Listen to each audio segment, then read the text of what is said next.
mbanje kugusuhuza wowe ukurikira Imana Irakiza TV kuri YouTube, kuri TikTok ni Imana Irakiza X3. Hanyuma hano murahabona ambulance, muribaza ngo byagenze bite? Iyi ambulance wabuzi uko byagenze? Urimo urabibona? Reba abo bantu bari benshi barimo bashungereye. Hano ni kwa Mutangana. Ikibazo cyaje kubaho rero, buriya icyaha n'igisa nacyo ni kibi.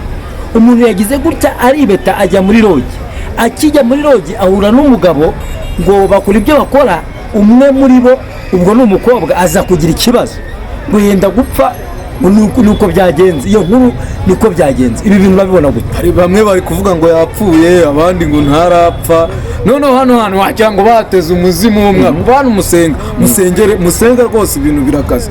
Hano wagira ngo hazi umuzimu. Iki kibazo cyavuyeho tugitambukaho gato, ntabwo wakibonyera? Nakibonye. Arayoga, ntabwo wabibonye? Nabibonye rwose.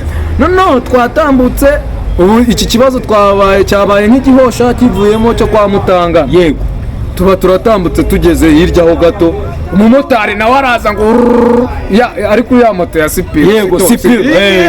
Umuhanda ntabwo muyireba se? Yagonze rifani, noneho yitambitse rifani, abura fera, abura balansi, ahita akubita urubavu rwa moto ku ruhande.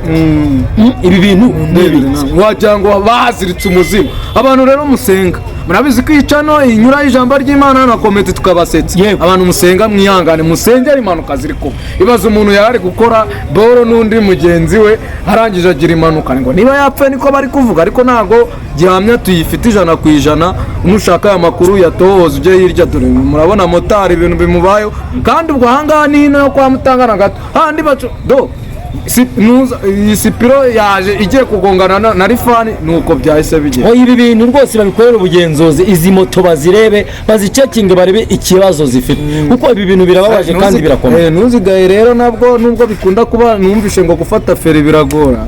Niyo mpamvu rero ubu bafata umwanzuro kabisa, kandi turabashimiye mwebwe mukurikira Imana Irakiza TV.